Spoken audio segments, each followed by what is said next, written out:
Chapter 3. That evening, in his small room near the campus, the young man made the arsenic pills. Each empty gelatin capsule had two pieces, a smaller one and a larger one. The young man carefully opened two of the capsules. He carefully filled the two smaller pieces of gelatin with arsenic powder. Then he carefully pushed the larger pieces of gelatin over the smaller ones. He had read about white arsenic in the toxicology books. He knew that the amount of arsenic in the two capsules was about 10 times the lethal dose. They contained 10 times the amount of arsenic which was necessary to kill someone. Now he had the pills, but he hadn't started to think about the next part of his plan. He had to make Dorothy take the pills. Well, that wouldn't be too difficult. But unless the police believed that Dorothy had killed herself, they would start asking questions on the campus. They would ask where the poison had come from. Then perhaps the pretty young pharmacy student might remember seeing a stranger in the storeroom. The police would show her photos of all the students in Dorothy's classes. That mustn't happen. He had to make Dorothy write a suicide note. That was the difficult problem. When he went to bed that night, the young man still didn't have a solution to his problem, and he didn't have much time to find one. He had told Dorothy that he'd marry her on Friday. If he didn't marry her by Friday afternoon, she would become suspicious. She would write to her sister Ellen and tell her about the baby. Then he'd have to leave college and move to another state. And that wasn't the future that he'd planned for himself. But he wasn't going to live in a trailer with a wife that he didn't love and a noisy, smelly baby. Dorothy would have to die before Friday afternoon. The next day was Wednesday. All morning, the handsome young man worried about his problem. He found the solution during the last class of the afternoon. The last class was Spanish. The students were studying a romantic novel called La Casa de las Flores Negras. The young man hated the book. But while he was trying to translate a passage from the novel, he found the solution to his problem. And as soon as he found it, he was very happy. When the Spanish class ended, he met Dorothy by the pharmacy laboratory, and he took her to a movie. After that, they went to a restaurant. They had coffee and cheeseburgers. Dorothy, the young man said, as she finished her coffee, "Will you lend me the photo that I gave you? I want to get a copy of it for my mother." Dorothy opened her purse and took out a small photograph of the handsome young man. The words, "To Dorothy, with all my love," were written across the bottom of it. She gave it to him. "I'll give it back to you next week," he said. "Okay, but please take care of it," she replied.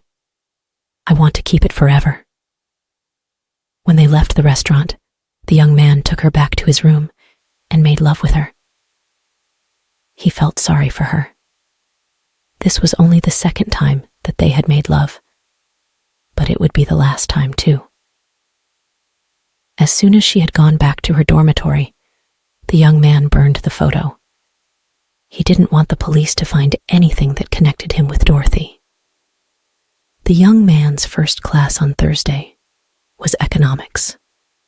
Dorothy was a student in this class too.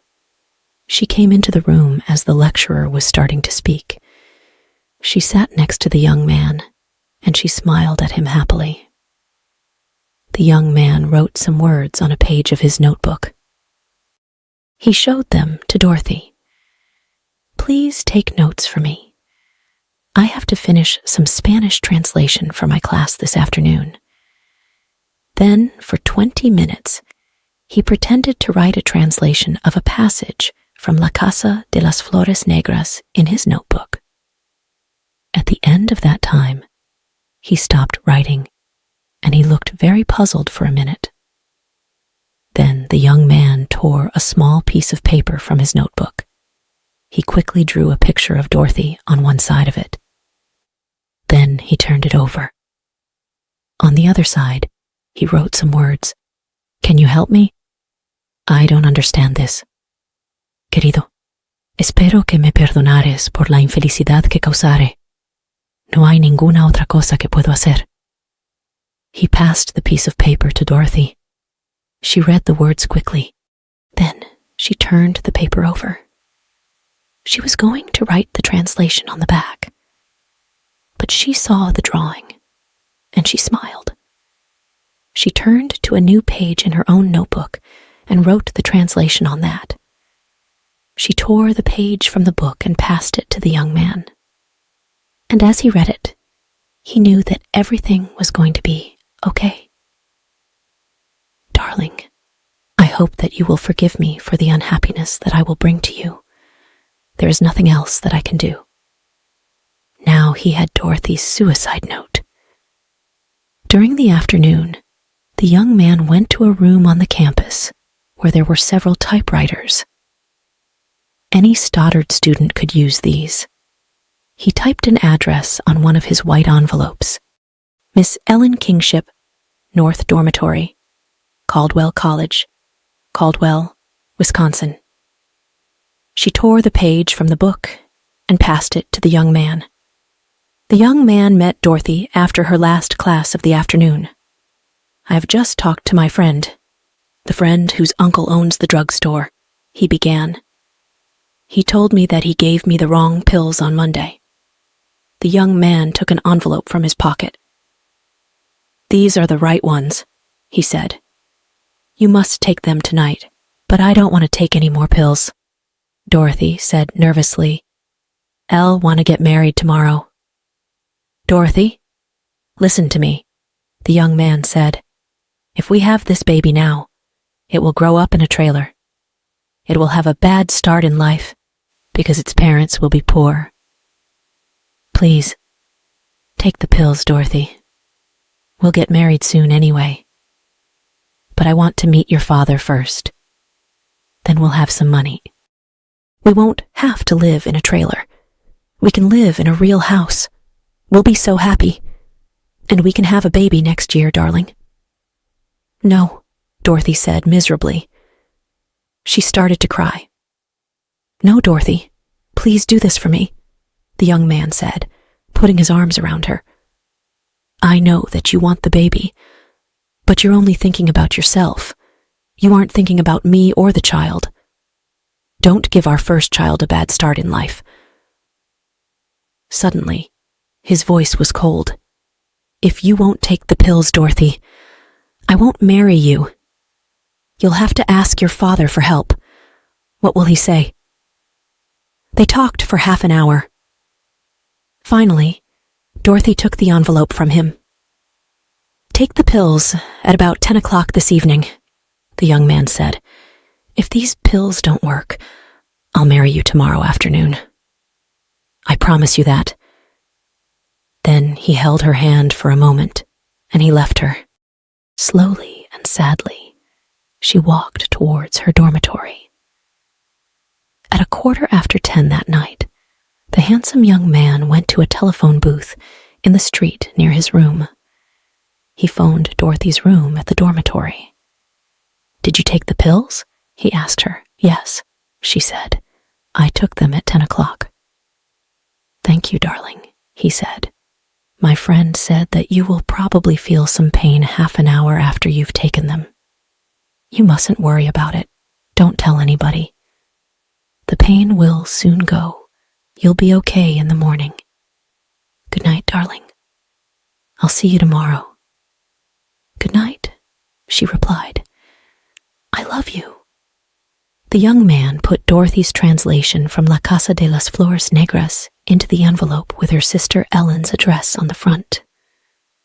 Then he dropped the envelope into a mailbox. He smiled as he walked back to his room. Chapter 4. The Municipal Building.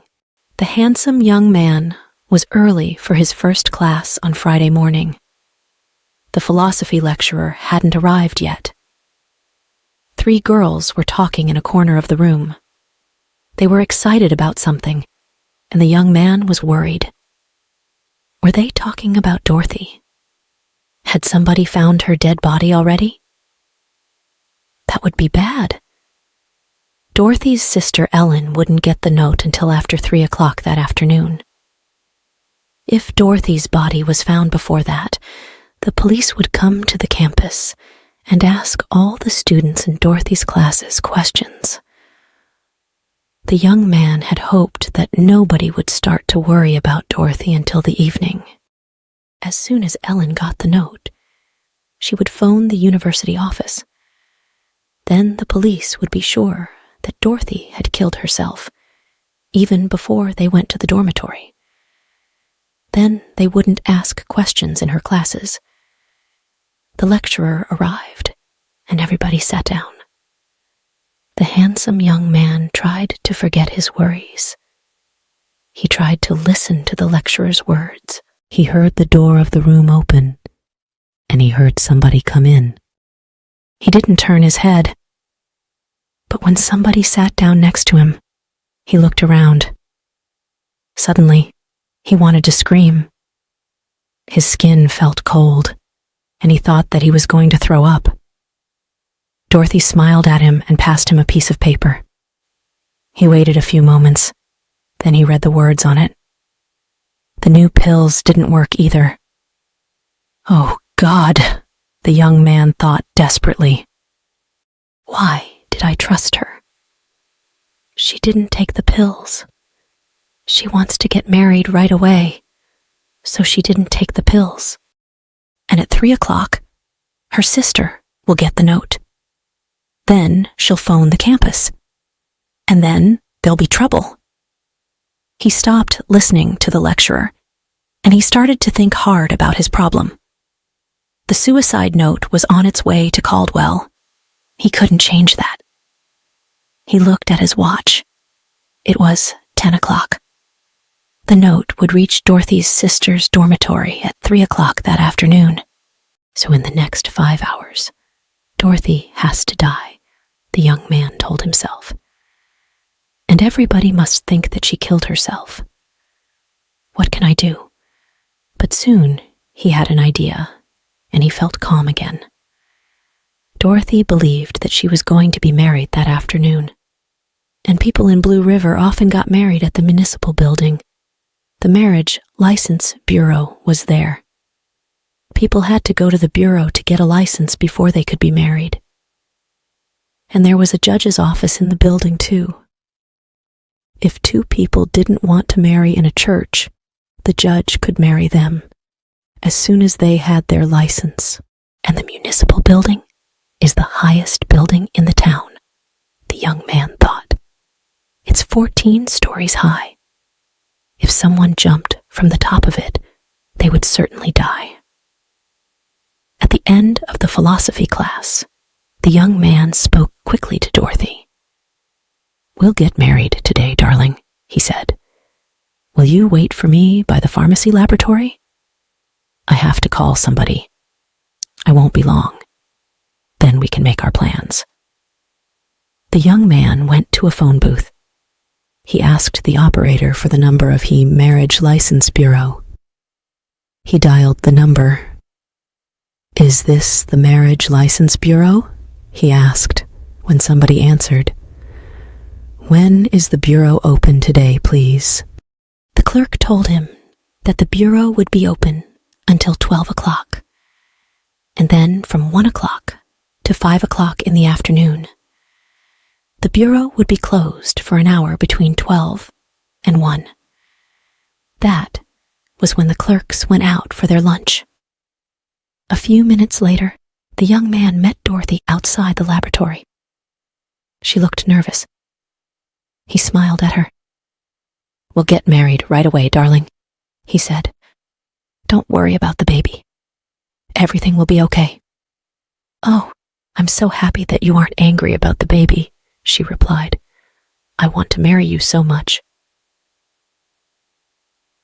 "We have to go to the municipal building to get the license," the young man said. "Let's go there at about 12:30. You'll have to show a clerk your birth certificate.